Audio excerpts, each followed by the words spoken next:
अस्सलाम वालेकुम, आप देख रहे हैं पाकिस्तान टुनाइट। मैं हूं सैयद समर अब्बास। पाकिस्तान तहरीक इंसाफ और इमरान खान को जहां अनगिनत कानूनी चैलेंजेस का सामना है, वहां बज़ाहिर उनके लिए सियासी मुहिम जोई भी मुश्किल से मुश्किल बनाई जा रही है।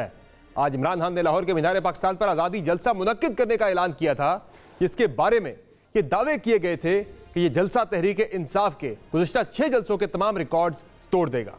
गो के इस जलसे का बाकायदा आगाज अब से 1 घंटे बाद होना है, जिसके बाद यह तय हो पाएगा कि इमरान खान का जलसे से मुतालिक दावा दुरुस्त है या गलत। ताहम बज़ाहिर इस जलसे को मुतासिर करने के लिए पंजाब हुकूमत और सरकारी मशीनरी की जानिब से भी भरपूर इक़दामात देखने में नजर आ रहे हैं और यह तासुर तक़वियत पकड़ रहा है कि सियासी तौर पर तहरीक इंसाफ का नातिका बंद करने का पूरा बंदोबस्त कर दिया गया है।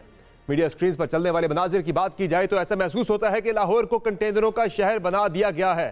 रिपोर्ट के मुताबिक लाहौर के दाखिली और खारजी रास्तों को कंटेनर से मुकम्मल तौर पर सील कर दिया गया है, जबकि मीनार पाकिस्तान जाने वाले रास्तों पर भी कंटेनर्स रख दिए गए हैं। हुकूमती दलील के मुताबिक ये इक़दामात एक थ्रेट अलर्ट जारी होने के बाद किए गए हैं। इंसदाद दहशतगर्दी फोर्स ने तहरीक इंसाफ के मीनार पाकिस्तान पर होने वाले जलसे में हमले का खदशा जाहिर करते हुए थ्रेट अलर्ट जारी कर दिया है। CTD पंजाब के अलर्ट के मुताबिक कलदम तहरीक तालिबान के मरकजी रहनुमा मुकर्रम खुरासानी ने मीनार पाकिस्तान पर दहशतगर्दी का मंसूबा तैयार किया है।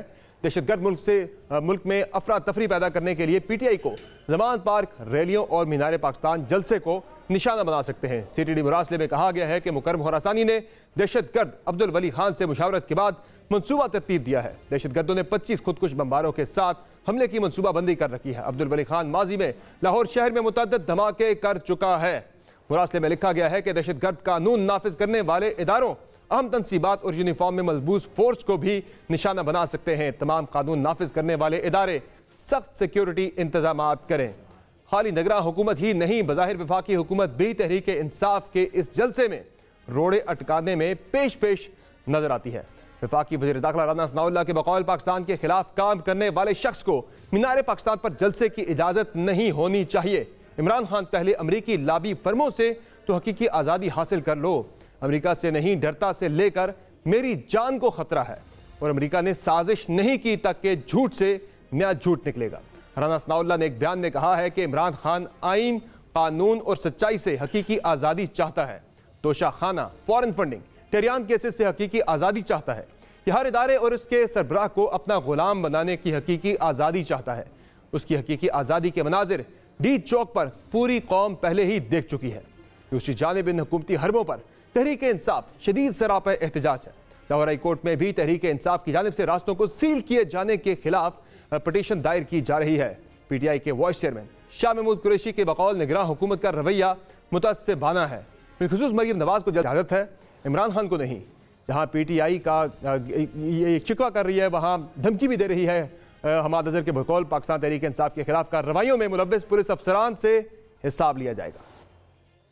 क्या मरियम नवाज साहिबा जलसे नहीं कर रही? उनके रास्ते में कंटेनर खड़े किए जाते हैं। क्या मुस्लिम लीग नून के कारकुनान को उनके जाने से पहले गिरफ्तार किया जाता है? अगर नहीं किया जाता तो फिर तहरीक इंसाफ के कारकुनान के साथ ये इम्तियाजी सलूक क्यों बरता जा रहा है? ये सारा कुछ जिन अफसरान के ज़ेरे साया हो रहा है, इन सब को एक एक को उसका हिसाब देना पड़ेगा। हमारे पास एक एक कांस्टेबल की जो इसमें मुलव्विस है, एक एक SP की, एक एक CCPO की और IG की तमाम तफसीलात मौजूद।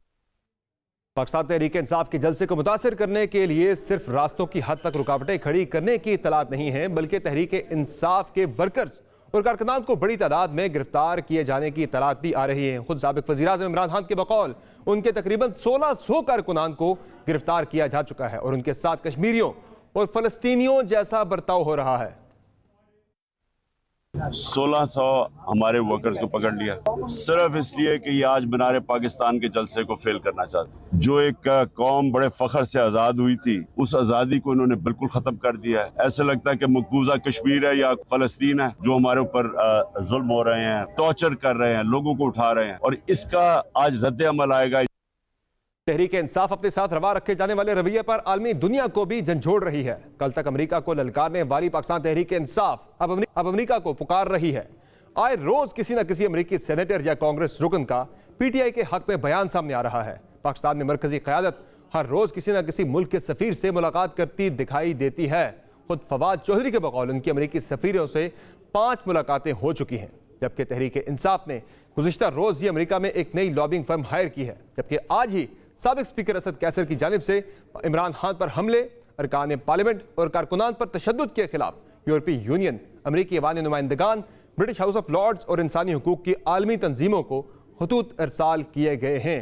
इस तमाम सूरत हाल और तहरीक इंसाफ के लाहौर जलसे पर हम तफसील गुफ्तगू करेंगे। हमें प्रोग्राम में ज्वाइन किया है जनाब एजाजुल हक साहब, तहरीक इंसाफ के रहनुमा हैं। प्रोग्राम में हमें ज्वाइन कर रहे हैं फैसल करीम कुंडी साहब, पाकिस्तान पीपल्स पार्टी से हुकूमत को रिप्रेजेंट कर रहे हैं, जबकि लाहौर से हमें हमारे नुमाइंदा मियाँ शुएब ज्वाइन कर रहे हैं, जिनसे हम जानते हैं ताज़ा तरीन सूरत हाल लाहौर की क्या है। शुएब, बताइएगा आप किस जगह पर मौजूद हैं और लाहौर के अंदर रास्तों की बंदिश के हवाले से सूरत हाल क्या है इस वक्त? क्या रास्ते खुल गए हैं या अभी भी बंद हैं? जी बिल्कुल, मैं इस वक्त जलसा गाह में मौजूद हूँ। यहाँ तहरीक इंसाफ के जो कारकुनों की आमद का सिलसिला जारी है। जो तहरीक इंसाफ की जानिब से जो कारकुनों को 10 बजे का वक्त दिया गया है कि जलसा गाह जो 10 बजे पहुँचे और 10 बजे जलसे का बाकायदा आगाज़ किया जाएगा, जिसमें जो मरकज़ी क़यादत है उसकी जानिब से जो तकारीर है उनका आगाज़ होगा। और चेयरमैन तहरीक इंसाफ इमरान खान 12 बजे के करीब जो जलसा गाह में पहुँचेंगे और जिसके बाद उनका खिताब होगा। इसके साथ साथ लाहौर में जो सुबह से ही इंतज़ामिया की जानिब से मुख्तलिफ मकामात पर जो कंटेनर लगाकर रास्तों को बंद किया गया है और अभी भी हम जलसा गाह की तरफ जैसे ही आते हैं तमाम जो रास्ते हैं उनको कंटेनर लगाकर बंद किया गया है और जो कारकुनों को गाड़ियाँ पीछे पार्क करने के बाद पैदल चलकर आना पड़ता है। इंतज़ामिया की जानिब से ये मौक़िफ़ इख्तियार किया गया है कि जो सिक्योरिटी खदशात की वजह से अलर्ट है, इस हवाले से जो कंटेनर लगाए गए हैं, जो सिक्योरिटी इंतजाम है उनको फुल प्रूफ किया गया। और हम जलसा गाह में भी देख रहे हैं कि 3 लेयर से गुजरने के बाद जो कारकुन हैं उनको जलसा गाह में जाने की इजाज़त दी गई है। अभी कुछ तादाद में जो कारकुनों की आमद का सिलसिला शुरू हो चुका है और लेकिन क्योंकि नवाज़े तरावी के जलसा गाह दिखा सकते हैं शुएब के इस वक्त क्या मनाज़िर हैं? वहाँ के कारकुनान पहुँचना शुरू हो गए हैं और क्या उनके लिए आसान है पहुँचना जलसा गाह के अंदर? जी इस वक्त जो कारकुन जलसा गाह में पहुंचना शुरू हो चुके हैं। मैं मेन इंटरेस्ट पर मौजूद हूँ। मेरे कैमरामैन आपको है कि ये मेन इंटरेस्ट है। यहाँ सिक्योरिटी के सख्त इंतजाम किए गए हैं। यहाँ से गुजरने के बाद कारकुनों को 2 मकामात पर चेकिंग की जाती है, जिसके बाद कारकुन अंदर जलसा गाह में पहुँच चुके हैं। बिल्कुल मेरी बैक साइड पे जो तहरीक इंसाफ की जानिब से जो स्टेज सजाया गया है, 120 फुट जो चौड़ा स्टेज है और उसके साथ साथ जो इमरान खान के लिए खसूसी जो बुलेट प्रूफ कंटेनर है वो लगाया गया है, जिससे चेयरमैन तहरीक इंसाफ खिताब करेंगे। और जो तमाम तर इंतजाम है वो मुकम्मल कर लिए गए हैं, कुर्सियाँ लगा दी गई हैं और जो स्टेज है वो भी मुकम्मल तैयार कर लिया गया। बहुत शुक्रिया शुएब, आपने अपडेट किया हमें लाहौर की सूरत हाल से। फैसल करीम कुंडी साहब, पाकिस्तान तहरीक इंसाफ इलेक्शन मांगती है, इलेक्शन नहीं मिलता उसे, फिर वो रैली निकालना चाहते हैं तो दफ़ा 144 लग जाती है लाहौर के अंदर। वो जलसा करने जा रहे हैं तो लाहौर में कंटेनर से कंटेनर लगा के रास्ते बंद कर दिए गए हैं। जलसा अगर आज का कामयाब नहीं होता, ज़्यादा लोग नहीं आते, तो क्या इससे मकबूलियत कम हो जाएगी इमरान खान की? बल्कि मुझे तो लगता है मकबूलियत बढ़ेगी इससे फिर दोबारा। बिस्मिल्लाहिर्रहमानिर्रहीम। देखें, जलसा जो है ना वो कोई पैमाना नहीं होता कि वोटर का वोट डालने का पैमाना। मैं ये नहीं कहता कि आप जलसे पे कर सकते हैं। जलसा हर पॉलिटिकल पार्टी का जमहूरी हक है, हम इसकी करने देते फिर उन्हें। मैं उस पर आ रहा हूँ ना, हर पॉलिटिकल पार्टी की जमहूरी हक है। मैं इस पर नहीं कह रहा कि जलसा नहीं होना चाहिए। एहतजाज करना, पुरअमन एहतजाज करना, ये हर पॉलिटिकल पार्टी का जमहूरी हुकूमत में होता रहता है। क्योंकि इमरान खान साहब ने पिछले दिनों कहा कि मुझे खदशात हैं और वो शेयर भी नहीं कर रहे हुकूमत के साथ कि मुझे जान से मारने की जो है वो, और उसमें मुख्तलिफ औकात में मुख्तलिफ उन्होंने दावे किए हैं। कभी वो पॉलिटिकल पार्टीज़ के हेड्स को कहते हैं कि ये मुझे मारना चाहते हैं, कभी उनको अमेरिका मारना चाहती है, कभी कोई पुलिस उनको मारना चाहती है। जो चीज़ भी है, खुदा ना करे ऐसा कोई दोबारा कोई वाक़या हो, क्योंकि पाकिस्तान की उस पार्टी ने ऐसे बहुत से वाक़यात पाकिस्तान में देखे हैं। अब आपने भी शायद हमारे जलसे देखे हो, आप हमारे गालिबन आप एक दो दफ़ा गड़ी खुदा बख्श भी आए। जब आप सखत से ट्रैवल करते हैं, हम भी अक्सर रास्ते, क्योंकि सिक्योरिटी थ्रेट की वजह से हम कुछ रास्तों को ब्लॉक करते हैं, कुछ को खोलते हैं। इसलिए करते हैं क्योंकि सिक्योरिटी वजूहत होती है। इसलिए नहीं होता कि सिक्योरिटी हम ब्लॉक कर रहे हैं क्योंकि लोग ब्लॉक हो जाएं। अब जैसे हमारा लड़काने में जलसा, लाहौर के दाखिली रास्ते कई बंद कर दिए गए, लाहौर के जलसागाह की तरफ जाने वाले रास्ते अभी भी नहीं, ये देखें दाखिली रास्ते या जलसागाह जाने वाले, देखें कुछ चीज़ें ऐसी हैं जहाँ आपको ब्लॉक करना पड़ता है सिक्योरिटी वाइज सिचुएशन की वजह से। सिक्योरिटी इस वक्त हुकूमत का फ़र्ज़ है कि सिक्योरिटी इमरान खान साहब को दें, क्योंकि एक पॉलिटिकल लीडर भी हैं। साबिक वज़ीर-ए-आज़म भी आज भी गिला कर रहे थे कि मुझे अपने हैसियत के मुताबिक सिक्योरिटी नहीं मिल रही। हम कहते हैं उसको अपनी हैसियत से डबल दें, क्योंकि माजी में हमारा मजाक उड़ाते थे कि प्रोटोकॉल मांगते हैं। हम कहते हैं ये प्रोटोकॉल नहीं, सिक्योरिटी। आज इनको एहसास हो रहा है कि वो प्रोटोकॉल नहीं होता था, वो सिक्योरिटी होती थी। लिहाजा उनकी सिक्योरिटी की वजह से चीज़ें हुई। बाकी आप एक ही जगह 100 जलसे करें, किसने मना किया जलसा करने से? कंटेनर लगा के जिस तरह लाहौर पूरे को बंद कर दिया गया है, ये तो नहीं, लेकिन मजाक ही बन गया। आज सबसे बड़ी खुशी ये होगी कि वो उन्होंने वर्क फ्रॉम होम छोड़ दिया, अब वो बाहर निकले जलसे के लिए। देखिए कितने जलसे बाहर करते हैं। ठीक, इजाज़ुल हक साहब, मुझे नहीं मालूम कि जो थ्रेट अलर्ट है ये कितना सच्चा है, लेकिन हालिया लॉन्ग मार्च से पहले भी इमरान खान साहब के इसी हवाले से एक इसी तरह का थ्रेट अलर्ट जारी हुआ था और फिर वज़ीराबाद पे अटैक हो भी गया था खान साहब के ऊपर। तो अब ये जो ताज़ा थ्रेट है इसकी बेसिस पे आप देख रहे हैं कि लाहौर के अंदर जो गवर्नमेंट के लिए हमने कंटेनर लगाए, उनकी सिक्योरिटी के लिए ही हमने सारा कुछ ये एहतमाम किया है। मरीम नवाज का वारा दिया शाह महमूद कुरैशी साहब ने कि उन्हें जलसे करने की इजाज़त दी जा रही है। उन्हें स्पेसिफिक थ्रेट इस तरह की नहीं है जिस तरह की खान साहब को है, वो खान साहब खुद इस बात का इजहार भी करते हैं। तो मुझे ये बता दें कि अदलिया में तो खान साहब ये दरखास्तें करते हैं कि मुझे वीडियो लिंक के जरिए पेश होने की इजाज़त दी जाए, मेरी जान को खतरा है, लेकिन जलसे में उनकी जान को खतरा नहीं है। क्या वो जलसे में आ रहे हैं?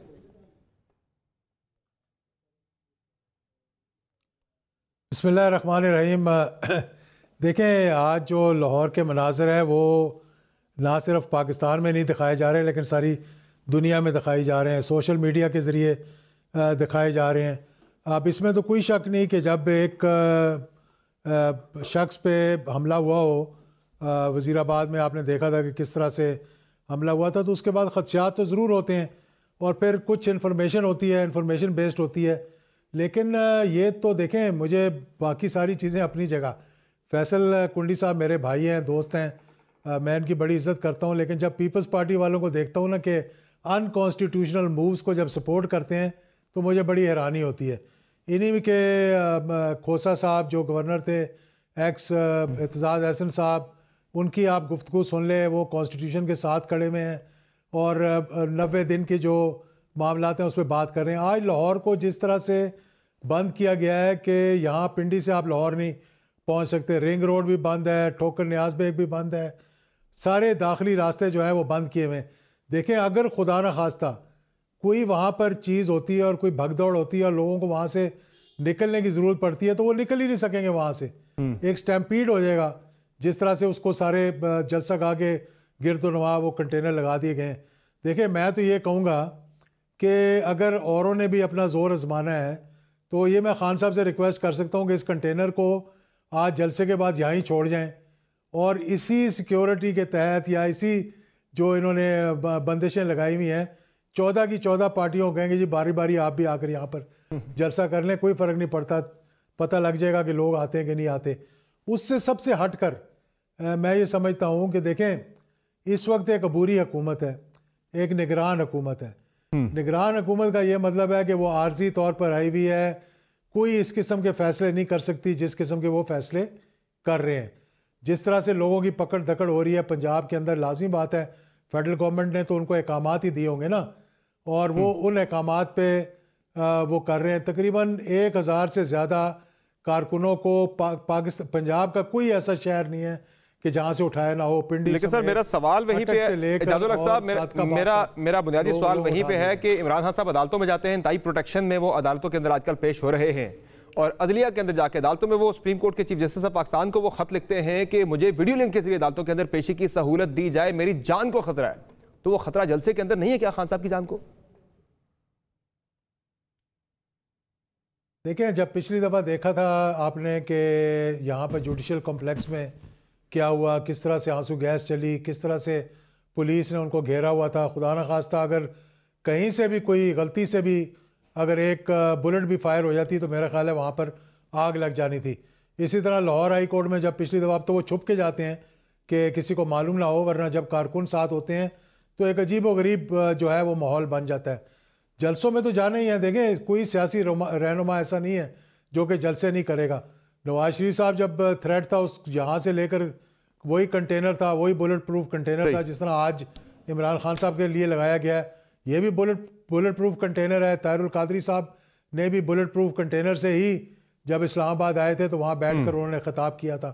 तो ये चीज़ें तो आप देखनी पड़ेंगी ना। खदशात के साथ साथ आप मुताद भी होंगे और आप अपनी सिक्योरिटी पे भी नज़र रखेंगे, लेकिन ऐसा माहौल तो क्रिएट करें मुल्क के अंदर कि जिससे कि मुल्क की बदनामी ना हो। ठीक है, फैसल करीम कोटी साहब जो हवाला दिया इजाज़ुल हक साहब ने, मेरा भी उसी तरफ मैं आपसे जानना चाह रहा था कि इस वक्त पाकिस्तान पीपल्स पार्टी के जो लीगल ब्रेन्स हैं, एतजाज़ एहसन साहब हो गए, लतीफ़ खोसा साहब हो गए, वो इलेक्शन कमीशन इलेक्शन ना करवाने के फैसले को गैर आइनी करार दे रहे हैं। वो पीपल्स पार्टी के जिसके बानी जुल्फ़िकार अली भुट्टो ने पाकिस्तान को आइन दिया, वो आज इस आइन चिकनी के साथ खड़ी है, कैसे आप इसे डिफेंड कर रहे हैं? नहीं, पाकिस्तान पीपल्स पार्टी का मौक़िफ़ है, मैं जज़ुल हक़ साहब से एग्री नहीं करता है इस चीज़ पे कि पाकिस्तान पीपल्स पार्टी का पहले दिन से ये मौक़िफ़ है कि जो भी कॉन्स्टिट्यूशनल जो चीज़ भी हम कॉन्स्टिट्यूशन को फॉलो करेंगे। इलेक्शन कमीशन ने इलेक्शन कराना है, चाहे वो आज कराते हैं चाहे कल कराते हैं। हमारी पार्टी के चेयरमैन की भी स्टेटमेंट आई थी, हमने भी की थी, हम इलेक्शन के लिए हर वक्त तैयार हैं। हमने बल्दियाती इलेक्शन भी किया। एजाजुल हक़ साहब का जिस पार्टी से ताल्लुक़ है या इत्तेहाद है, मुझे इसका ये नहीं पता। अब तो शामिल हो गए पाकिस्तान तहरीक इंसाफ में। इनकी पार्टी ने पंजाब में आते ही बल्दियाती निज़ाम को जो है सस्पेंड नहीं बल्कि ख़त्म कर दिया था। इलेक्टेड नुमाइंदों को, काउंसलरों को, नाज़मीन को आपने उठा के बाहर फेंक दिया।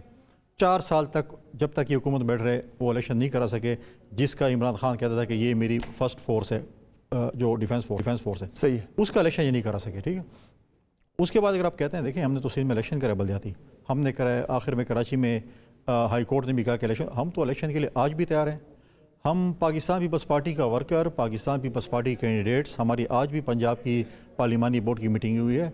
हम साल के 12 महीने इलेक्शन के लिए तैयार हैं। जिस तरह पाकिस्तान की फ़ौज दुश्मनों के खिलाफ साल के 12 महीने तैयार होती है लड़ने के लिए, पॉलिटिकल वर्कर जो है वो हर वक्त इलेक्शन के लिए तैयार होते हैं। लेकिन वो प्रैक्टिकली ग्राउंड पे चीजें नजर नहीं आ रही हैं। जिस तरह से कहा गया था, सुप्रीम कोर्ट ने अपने फैसले में कहा था कि जो एग्जीक्यूटिव है वो मदद करे इलेक्शन कमीशन पाकिस्तान की इलेक्शन के इनेकाद के लिए। एग्जीक्यूटिव में आप भी एग्जीक्यूटिव का हिस्सा है, आपने नहीं किया मदद ना, आपने कोई ताउन नहीं किया। अब जो प्रेसिडेंट साहब ने, देखें आपको याद होगा जब इलेक्शन, जब निगरान हुकूमत आई थी हमारे दौर में 2008-13 तक, इसी सुप्रीम कोर्ट ने ऑर्डर किए थे कि आसिफ अली जरदारी साहब ठीक प्रेसिडेंसी से बाहर नहीं निकल सकते। आरिफ अलवी साहब कभी जमान पार्क जा रहा है, कभी इधर जा रहा है, कभी उधर जा रहा है, कभी खत लिख रहा है, प्राइम मिनिस्टर को मशवरे दे रहा है। एक डॉक्टर बदला है, वकील बन गया, बैरिस्टर बन गया, मशवरे दे रहे हैं। भाई आपने मशवरा लेना है, आप जो है अपने फौज के जो है वो कमांडर इन चीफ हैं, आप बुलाएं ना, आप अपने डिफेंस सेक्रेटरी को बुलाएं, अपने आर्मी चीफ साहब से पूछें कि आपको सिक्योरिटी, उनसे पूछ लेते कि वो क्यों नहीं दे रहे, जाके उनको मशवरे दे रहे वज़ीर आज़म को कि आपके ऊपर कंटेम्प्ट ऑफ कोर्ट, अगर कंटेम्प्ट ऑफ कोर्ट है, कोर्ट की खिलाफ वर्जी हुई है तो कोर्ट जाने, इलेक्शन कमीशन जाने और वज़ीर आज़म जाने। तो एजाजुल हक़ साहब, आपकी नज़रें इस वक्त ज़ाहिर सुप्रीम कोर्ट ऑफ पाकिस्तान पर है कि वो आपको इंतखाबात दिलवा देगी, अपने फैसले पर अमल दरामद करवा देगी, लेकिन जो बज़ाहिर माहौल बन रहा है, पार्लियामेंट का जॉइंट सेशन चल रहा है, वहाँ तकरीर हो रही है, जजेस के कंडक्ट को वहाँ डिस्कस किया जा रहा है, अटॉर्नी जनरल की तब्दीली जो हो रही है, बज़ाहिर लग रहा है कि पार्लियामेंट और अदलिया के दरमियान कोई टकराव होने जा रहा है, या एग्जीक्यूटिव और अदलिया के दरमियान कोई टकराव की पूरी तैयारी हो रही है। तो ऐसे में अगर नहीं मिल पाता आपको सुप्रीम कोर्ट से ये फैसला इलेक्शन के हवाले से, तो फिर प्लान बी क्या आपका? देखिए, इसमें प्लान ए प्लान बी की कोई बात नहीं है। आपने माजी में जो है वो दूसरी जमातों की आवाज़ सुनी। फैसल करीम कुंडी साहब अभी कह रहे हैं कि जी हम इलेक्शन लड़ने के लिए हर वक्त तैयार हैं, लेकिन अब ये पता नहीं कि इलेक्शन कमीशन के साथ खड़े हैं या सुप्रीम कोर्ट के साथ खड़े हैं या कॉन्स्टिट्यूशन के साथ खड़े हैं, या इनको भी कोई फेयर प्लेइंग ग्राउंड चाहिए जैसे कि PMLN को चाहिए, जिसमें वो कह रहे हैं जनाब के पहले इमरान खान को अंदर करें, उसके बाद इसका एहतसाब करें, उसके बाद तराजू के दोनों पलड़े बराबर करें, उसके बाद इलेक्शंस करवाएं आप। तो क्या तमाम जमातों की अगर यही राय है तो फिर तो मुझे नज़र नहीं आ रहा कि ये अक्टूबर में भी इलेक्शंस होते हुए नज़र आ रहे हैं। जिस तरह के ये एक पेन के स्ट्रोक से इन्होंने सुप्रीम कोर्ट के ऑर्डर्स को वायलेट किया है, तो फिर तो मुझे नहीं नज़र आता कि कहीं आगे जाके इलेक्शंस भी होंगे। अब होना ये चाहिए कि मैं समझता हूँ कि सुप्रीम कोर्ट को इस मसले पर एक फुल बेंच बनाना चाहिए। फुल बेंच बनाएं और इसको डिस्कस करें कि क्या कॉन्स्टिट्यूशन में कोई तब्दीली की ज़रूरत है, और पार्लियामेंट के अंदर भी एक जमात तो पार्लियामेंट में बड़ी जमात है नहीं, लेकिन अगर वो चाहें तो लेजिस्लेशन भी कर सकते हैं, अगर वो चाहे तो कोई और तब्दीली भी ला सकते हैं कवानीन के अंदर। लेकिन ये अपने आप को बचाने के लिए अगर इस किस्म की तब्दीलियाँ लाएंगे जो कि दूररस जिसके नतायज होंगे, तो उससे फिर डेमोक्रेसी को भी नुकसान होगा और आपका पॉइंट आगे सर, जमहूरियत भी डीरेल हो सकती है। तो कुंडी साहब, क्या गारंटी है कि अक्टूबर में इंतखाबात हो जाएंगे, या इंतखाबात उस वक्त होंगे जब इमरान खान नाअहल हो चुका होगा? गारंटी आप मुझसे किस चीज़ की मार रहे हैं? मैं तो इलेक्शन लड़ने वाला बंदा हूँ। आप मुझे बोले कल इलेक्शन, आप एग्जीक्यूटिव का ऐसा है ना इस वक्त? नहीं, हमने तो इलेक्शन लड़ना है, इलेक्शन कमीशन इलेक्शन का वो करना है, और उस इलेक्शन कमीशन ने करना है जो इन्होंने हमें तोहफे में दिया था।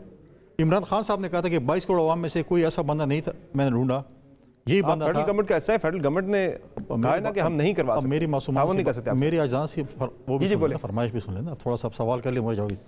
इमरान खान साहब ने कहा था 22 करोड़ अवाम में ऐसा शख्स नहीं है जिसको मैं चीफ इलेक्शन कमीशन, इसी को उन्होंने बनाया, हमने तो नहीं बनाया, इन्होंने हमें तोहफे में दिए। ठीक, अब देखें, ये चीज़ें जो हैं, ये चीज़ें हमें मिली हैं। अगर आज एजाजुल हक साहब को हमारे लतीफ़ खोसर साहब और एजाज साहब बड़े अच्छे हैं, तो मतलब है कि फिर आप इंडोर्स करते हैं कि जो बातें करते हैं सबको इंडोर्स करते हैं, कि सिर्फ इसी बात को इंडोर्स आप नहीं करते हैं। तो हर किसी का तो पॉइंट हो, मैं तो कह रहा हूँ इलेक्शन के लिए तैयार है। अदालतों की अगर आपने बात की, अदालतों पर देखें बहुत सी चीज़ें हैं। हम तो आज भी अदालतों से कहते हैं कि आपने हर चीज़ पे एक्शन लिया, अच्छी बात है कि आप शहीद जुल्फ़िकार भुट्टो का और मोहतरमा बेनज़ीर भुट्टो शहीद का केस सुनेंगे, नहीं सुन रहे। हमारे चेयरमैन बिलावल भुट्टो जरदारी साहब भी गए, हमने भी बार बार कहा, लेकिन वो केस, दो केस नहीं सुने जाते, पूरे पाकिस्तान के केस सुने जाते। हमारे जब उस वक्त के वज़ीर आज़म थे यूसुफ रज़ा गिलानी के खिलाफ केस हो रहा था, उन्होंने कहा मुझे सिक्योरिटी ख़तरात हैं, मेरी गाड़ी पोस्ट तक आने दे। उन्होंने कहा ऐसे वज़ीर आज़म तुम गाड़ी पोस्ट तक नहीं ला सकते, बाहर उतरोगे। और आज इमरान खान साहब की गाड़ी पोस्ट तक जाती है। आसिफ अली ज़रदारी साहब बीमार थे, हमने कहा कोविड की सूरत हाल है, बीमार है, उनको कोविड हो जाएगा, नहीं, उन्होंने कहा अदालत के अंदर हाजिर हो गए। इमरान खान साहब के लिए अदालतें बाहर आती हैं कि आप बस आप इधर ही खड़े रहें। हाई कोर्ट जो है 5 दिन इंतजार करते हैं कि माँ बदौलत आएगा, हमें खिदमत का मौका देगा, हमें तारीख लिखा जाएगा कि हमने माँ बदौलत को शाम को आए, रात को आए, सहरी के टाइम आए, आप तरावी पे आए, मतलब है किस वक्त आएंगे, हम आपका इंतजार करें। सेगमेंट का टाइम खत्म हो रहा है। आपका बहुत बहुत शुक्रिया, आपने प्राइम में अपना कीमती वक्त दिया। इजाज़त साहब आपका भी शुक्रिया, आपने प्राइम में। नज़रीन एक क्विक ब्रेक लेंगे, ब्रेक से वापस आएंगे, बात करेंगे कानूनी जंग के हवाले से, जो कि शायद आने वाले दिनों में मजीद तेज हो जाए। बातों की ब्रेक के बाद हमारे साथ रहिए।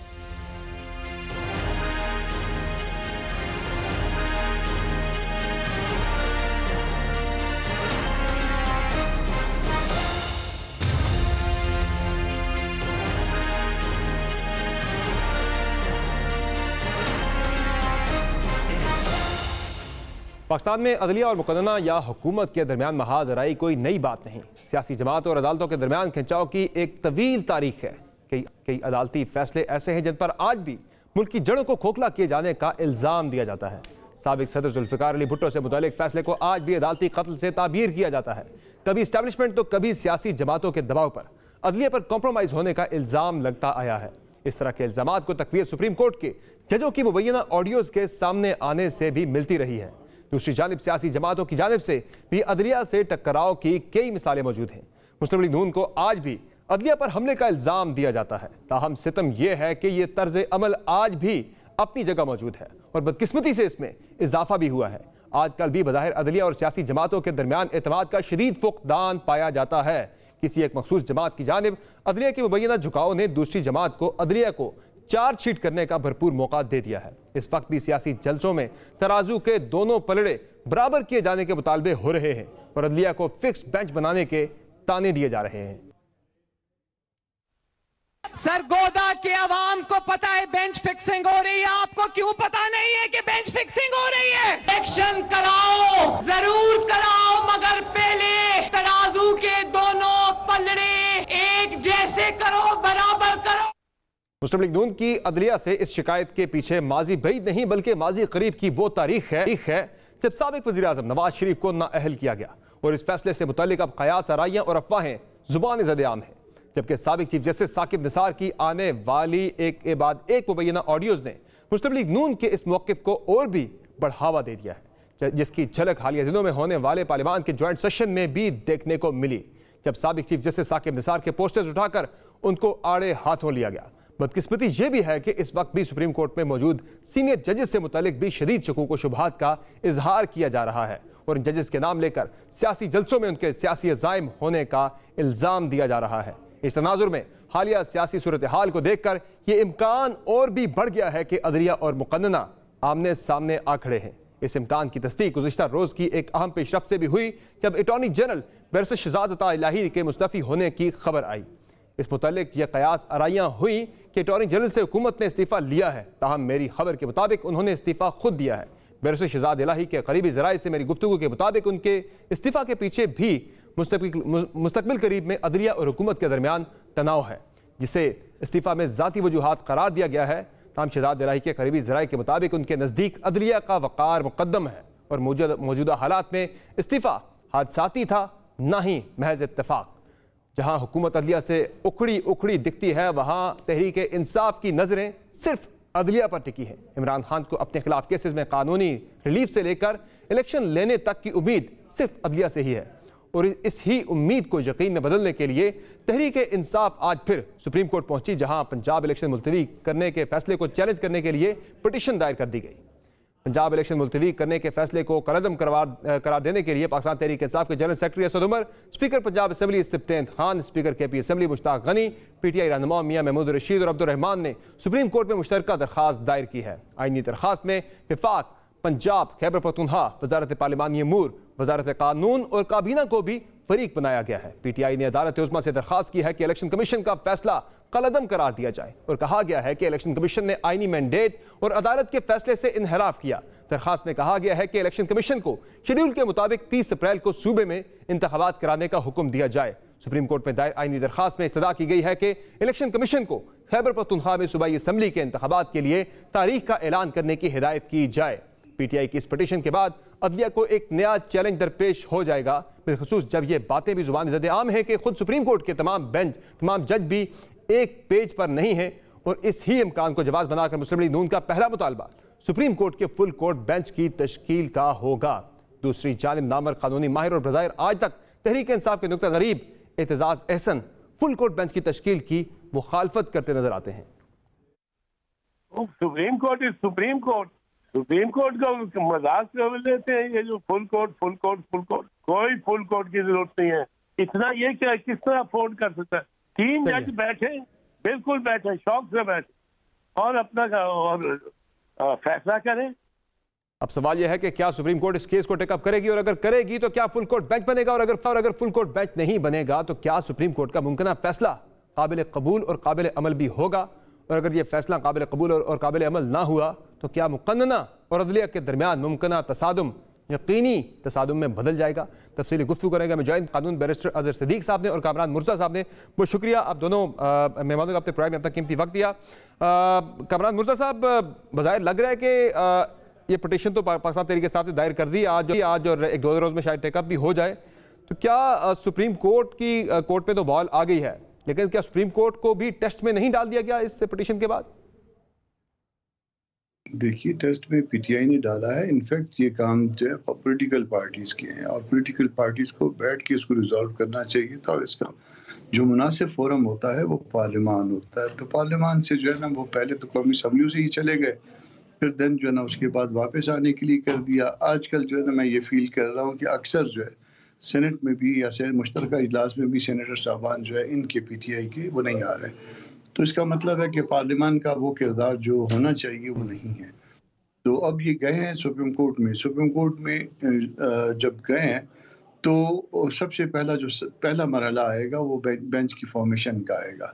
बेंच की फॉर्मेशन पे बहुत बड़े एतराज़ात आते हैं और वो गो के वो ये डोमेन है, प्रोरोगेटिव है चीफ जस्टिस का, मगर स्टिल जो है ना उस प्रोरोगेटिव को ऐसे जो है ना इस्तेमाल किया जाना चाहिए कि किसी को समझ में आए। आप लोग फिर फुल कोर्ट बेंच मांगेंगे, वहां पे फुल कोर्ट बेंच तश्कील दिया जाए?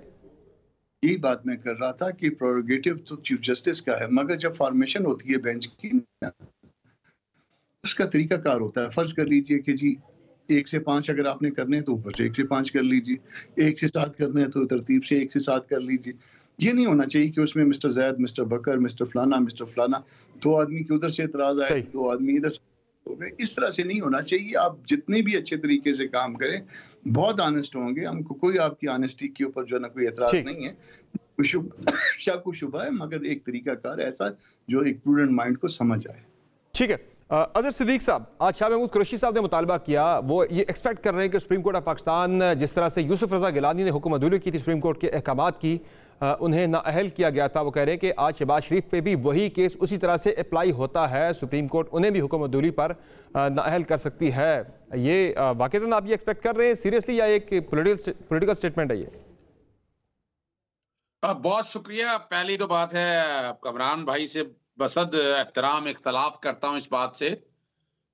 ये मैटर स्टैंड सेटल हो गया है कि चीफ जस्टिस का इस्तेहकाक है कि क्या करना है, किस तरह बेंच बनाने हैं। ही is the master of the roster, that is. और ये जजमेंट आज भी फील्ड के अंदर है।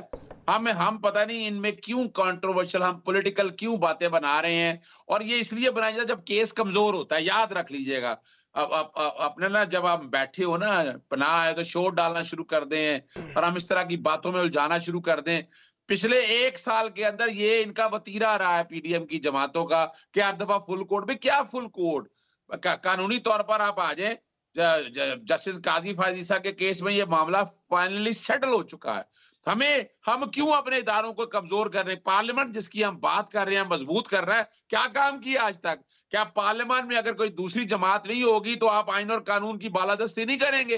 क्या ये लिखा नहीं हुआ इनके अंदर? लेकिन अजहर सिद्दीक साहब, ये कोई आम केस नहीं है, ये मुल्क में इंतखाबात के हवाले से केस होगा जो टेकअप करेगी सुप्रीम कोर्ट दोबारा से, और इसमें जाहिर है एक पार्टी जो कि गवर्नमेंट है उसे चंद जजेस के ऊपर एतराज है, तो वो अगर फुल कोर्ट मांगते हैं, फुल कोर्ट बन जाए तो ज्यादा बेहतर नहीं होगा ये?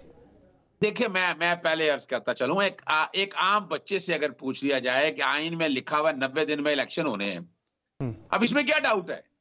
एक सवाल बड़ा सीधा सा है। जो जनरल इलेक्शन होने हैं 60 दिनों में होने हैं, और 90 और जब जल्दी इलेक्शन होंगे तो 90 दिन, वो 30 दिन का अरसा इसलिए दिया है कि इलेक्शन है, जिम्मेदारियां ज्यादा होंगी क्योंकि उन्हें पता नहीं है कि इलेक्शन कब होने हैं, तो इसलिए 30 दिन का टाइम दिया हुआ है। और एक इख्तरा हमने ये बना लिया है कि इसको रेस्क्यू करने के लिए आर्टिकल 254 आ जाएगा। बिल्कुल 254 नहीं आएगा। 254 ने कहा है कि जहां टाइम, मिसाल के तौर पर उर्दू के नफाज का बात की हुई है, इस मुल्क में ब्यूरोक्रेटिक सिस्टम को नफाज के हवाले से वो टाइम लिमिट दी हुई है, वो टाइम लिमिट के हवाले से। और ये चूंकि मैं इस केस में पहले दिन से मैं इन्वॉल्व हूँ, लाहौर हाईकोर्ट के अंदर भी ये था, लाहौर, सिर्फ एक बात खत्म कर रहा हूँ, लाहौर हाईकोर्ट में भी था, इलेक्शन कमीशन खुद कहता रहा कि मैं पोल डेट नहीं दे सकता, इन्होंने इंट्रा कोर्ट अपील फाइल की, सुप्रीम कोर्ट में यही होता रहा, और आज आगे 8 अक्टूबर भी 8 अक्टूबर ही क्यों? क्या ये नजूमी बैठ गए इलेक्शन कमीशन के अंदर जो कह रहे हैं कि 30 अप्रैल को हालात ठीक नहीं है, ये अपना 8। अच्छा, मुझे इस पे आपसे एक और सवाल भी करना है, मैं आगे चल के आपसे वो सवाल जरूर करूंगा। मुझे जरा कामरान मुर्तज़ा साहब आप ये बता दें, चूंकि आप पार्लियामेंट के मेंबर भी हैं, आप कानूनदान भी हैं, आप सुप्रीम कोर्ट बार एसोसिएशन के आप सदर भी रह चुके हैं। अब बजाय जिस तरह का माहौल बन रहा है, पार्लियामेंट का जॉइंट सेशन शुरू हो चुका है, वहां जजेस के कंडक्ट के ऊपर तकरीरें शुरू हो चुकी हैं, और शायद टाइमिंग भी यही इसीलिए चूज की गई है कि आपको पता था कि ये मामला टेकअप होगा, इलेक्शन कमीशन ने फैसला देना है कि इंतखाबात नहीं करवाएंगे। तो ये जो टकराव की कैफियत बन रही है, आप अपने किस इदारे के साथ खड़े होंगे? सुप्रीम कोर्ट के साथ खड़े होंगे या पार्लियामेंट के साथ खड़े होंगे आप? देखिए, पार्लियामेंट सुप्रीम है और आर्गन है एक सुप्रीम कोर्ट इस स्टेट का, इस रियासत का, और जो दस्तूर के मुताबिक चलेगा हम उसके साथ खड़े होंगे। और दस्तूर में सिर्फ ये 90 दिन की बात नहीं लिखी हुई है, केयर टेकर सेटअप का भी लिखा हुआ है। बहुत दस्तूर को अगर देखना है तो उसकी स्कीम के अंदर देखना है, और जो कोई चीज़ जो है ना, वो ये नहीं कि ईमानदारी से और कोई फैसले होने चाहिए, ईमानदारी को नज़र भी आना चाहिए। जो चीज़ जो जिस तरह तो वो लोगों के सामने डिमॉन्स्ट्रेट भी करना चाहिए। क्यों कंपेल करते हैं कि जो है ना वो ऐसा बेंच बनना चाहिए? भाई एक फार्मूला दो ना, 1 से लेके 5 तक कर लो, 1 से 3 तक कर लो, 1 से 4 तक कर लो। मासवा है उन लोगों के जिन्होंने रिक्यूज किया, जिनके ऊपर किसी का जो है ना वो हो गई। उसके बाद जो मर्जी फार्मूला बना ले, 1 से 5 बना ले, 1 से 3 बना ले, 1 से 7 बना ले, 1 से 11 बना ले, 1 से 15 जजेस बना ले, सारा कुछ हम हर फार्मूले के लिए तैयार है। अच्छा, ये कामरान मुर्तज़ा साहब, ये तौहीन अदालत की जो बात हो रही है, पिटीशन जो पाकिस्तान तहरीक के साथ दायर की है, ये किस किस के खिलाफ लग सकती है? जरा मुझे कानूनी राय दें। चीफ इलेक्शन कमिश्नर और उनके अरकान के खिलाफ क्या लग सकती है? वो एक आईनी इदारे को हेड करते हैं। वज़ीर आज़म के खिलाफ लग सकती है? ना उनके खिलाफ लग सकती है, ना उनके खिलाफ बनती है। जिस वक्त ये तौहीन अदालत की दरख्वास्त आएगी, उसको कंटेस्ट करना पड़ेगा, तो उसको कंटेस्ट भी करेंगे। देखिए, ये बात, ये जो इलेक्शन करवाना है, ये इलेक्शन का जो प्रेरोगेटिव है, ये इलेक्शन कमीशन का है। इसमें और देखें उसमें कामरान साहब, हुकूमत को भी पाबंद किया गया था। जो पैराग्राफ था सुप्रीम कोर्ट के फैसले का, पैराग्राफ नंबर 15 में लिखा गया था बड़ा clearly, it follows that the federation and in particular the federal government is inter alia obligated on an immediate and urgent basis to forthwith provide the election commission with all such facilities, personal and security as it may require for the holding of the general election। और ये provincial जो government से उनके लिए भी कहा गया था, ऑब्लिगेटेड उन्होंने कहा था, वर्ड यूज किया था कि आपने करना है हर सूरत में, नहीं किया। जहाँ पे लोगों की जान को खतरे पेश आ जाए, जहाँ पे जो है ना पैसे जहर खाने को पैसे ना हो, वहाँ पे कहाँ से वो दें? ये लिखने को तो लिख दिया, इम्प्लीमेंट किसने करवाना है? उसको इम्प्लीमेंटेशन के लिए तो स्टेट के दूसरे आर्गन चाहिए। तो दूसरे आर्गन ने अपनी मजबूरियां जो है वो रख दी हैं इलेक्शन कमीशन के पास। इलेक्शन कमीशन की डोमेन में है। इलेक्शन कमीशन ने एक फैसला कर दिया, वो फैसला उन्होंने चैलेंज कर दिया। अब उसका इंतजार करते हैं, देखते हैं कि क्या बनता है। ठीक, अजहर सिद्दीक साहब, किस किस पे कंटेम्प्ट लग सकती है? आपकी ख्वाहिश तो हो सकती है, चूंकि ज़ाहिर आप पाकिस्तान तहरीक इंसाफ के शेख रशीद साहब के वकील भी हैं इस केस के अंदर, लेकिन आपकी अपने वैसे कानूनी राय क्या है एक इम्पार्शल के, किस किस पे लग सकती है कंटेम्प्ट ऑफ कोर्ट, या किसी पे नहीं लगेगी? सुप्रीम कोर्ट पंचायत का रोल एज्यूम कर ले। 10 फरवरी को चीफ सेक्रेटरी पंजाब और इंस्पेक्टर जनरल पुलिस ने लाहौर हाई कोर्ट में अंडरटेकिंग दी थी कि वो इलेक्शन कराने के लिए फैसिलिटेट करेंगे। अभी आपने पीएसएल देख लिया, मैराथन देख ली, औरत मार्च देख लिया, आपने जुमे की नमाजों के इतने बड़े बड़े इज्तिमा देख लिए। तो ये जो बात कह रहे हैं ना, ये वजह यह है कि इलेक्शन कमीशन ने अपना माइंड तो इस्तेमाल किया नहीं, उन्होंने उसमें कैबिनेट का जिक्र किया है जो कैबिनेट ने कहा है। तो इसका मतलब क्या हुआ, आपने तो अपने इख्तियारात तफवीज करके वहां से ले लिए यहाँ, और यहाँ क्या है, यहाँ बड़ी वाज़ेह तौर पर है कि इलेक्शन कमीशन ने अपने तय फैसला नहीं किया, उन्होंने फ्रस्ट्रेट करने की कोशिश की है सुप्रीम कोर्ट के फैसले को जो 90 डेज के हवाले से है। और 90 डेज का मतलब 90 डेज है, और 90 डेज को आप आगे पीछे कर नहीं सकते हैं ये। अब और इनके बयान पढ़ लीजिएगा तमाम पॉलिटिकल लीडरशिप के, इन्होंने हमेशा कहा कि इलेक्शन 1 सेकंड भी आगे नहीं हो सकता है। मैं समझता हूं इसमें इलेक्शन कमीशन और चारों मेंबर जो है इनके अगेंस्ट कंटेम्प्ट मांगी भी है, और कंटेम्प्ट इनके ऊपर लग भी सकती है। यानी अगर कॉन्स्टिट्यूशनल बॉडी होने से फर्क कोई नहीं पड़ता, एक हाई कोर्ट का सिंगल जज बैठा हो तो इलेक्शन कमीशन का कोई भी फैसला वो सेट असाइड कर सकता है। तो इलेक्शन कमीशन की इतनी हैसियत है। दूसरी तरफ जो कि आर्टिकल 220 बड़ा क्लियर है, और 220 को कंप्लाई किसी ने नहीं किया, इंक्लूडिंग वजीर आजम, काबीना और बाकी साबित, और कोई वजह नहीं है, कोई जस्टिफिकेशन नहीं है किसी जगह स्टेक होल्डर। 220 तो इन्वोक ही नहीं किया इलेक्शन कमीशन ने, 220 तो इन्वोक किया ही नहीं इलेक्शन कमीशन ने। वो इख्तियार इस्तेमाल कर सकते थे, कह सकते थे कि आप करें मेरी हेल्प, लेकिन नहीं कहा। सिर्फ उनसे पूछा कि आप कर सकते हैं, उन्होंने कहा नहीं कर सकते। मैं यही तो कह रहा हूं कि इलेक्शन कमीशन की बदनीति भी आ गई, तौहीन और जिस तरह उन्होंने जो फैसला लिखा है 22 मार्च का फैसला पढ़ ले, उसमें इतने बड़े बड़े ब्लंडर्स हैं। आईएमएफ के हवाले से बात की, आईएमएफ ने स्टेटमेंट क्लियर कर दी, उसमें 8 फरवरी के जलसे का। मुझे फाइनली अजहर सिद्दीकी साहब मुझे एक सवाल का जवाब और दे दें, अगर ये किसी भी वजह से इंतखाबात नहीं हो पाते और ये मामला चला जाता है अक्टूबर तक ही, मैं एक एजम्पशन की बात कर रहा हूँ, मफरूजे की बात कर रहा हूँ, तो क्या 90 रोज के बाद फिर दोबारा जो हुकूमतें हैं पंजाब और केपी की वो बहाल हो सकती हैं, या ये केयर टेकर चल सकती है 90 रोज के बाद भी? देखें, ये बड़ी सीधी सी बात है। आइन के आर्टिकल 105 में लिखा हुआ है पहले पोल डे देने आए हैं और उसके बाद केयर टेकर सेटअप आना है। खैबर पख्तूनख्वा में तो गवर्नर के अगेंस्ट भी बड़ा सख्त एक्शन बनता है, उसने पोल डे अब आगे दिया है और वो फौरी तौर पर देना। और केयर टेकर सेटअप जितना भी बनाया है आपने, अगर आप 8 अक्टूबर को ले गए तो 90 दिन के मुताबिक मैं नहीं समझता कि निगरान सेटअप बच सकता है। निगरान सेटअप मेरी जाती राय के मुताबिक ये खत्म होता है और ये मामला सुप्रीम कोर्ट के सामने भी आएगा कि ये जो यानी असेंबलियां तो बहाल नहीं हो सकेंगी, लेकिन असेंबलियां बहाल होने से पहले जो वजीर आला थे वापस रिवर्ट हमें उस तरफ जाना पड़ेगा जो कि आप इलेक्शन नहीं करवा सके। जो परवेज इलाही पंजाब के वजीर आला दोबारा बन सकते हैं और महमूद खान साहब केपी के वजीर आला बन सकते हैं 90 रोज के बाद? जी, इसमें तो कोई डाउट नहीं है, इसमें तो कोई डाउट नहीं है, हम इसको लेकर जाएंगे कि ये। और वैसे भी इस वक्त मैं हैरान हूं, हमारे वफाकी को बहुत शुक्रिया आप दोनों मेहमानों को अपने प्रोग्राम में कीमती वक्त के नाज़रीन। एक ब्रेक शामिल करेंगे, ब्रेक से वापस आएंगे, बात करेंगे जमहूरियत के अंदर अब जमहूरी हुकूमत आमरीत में बदल रही है, क्या हो रहा है। ब्रेक के बाद मेरे साथ रहिए।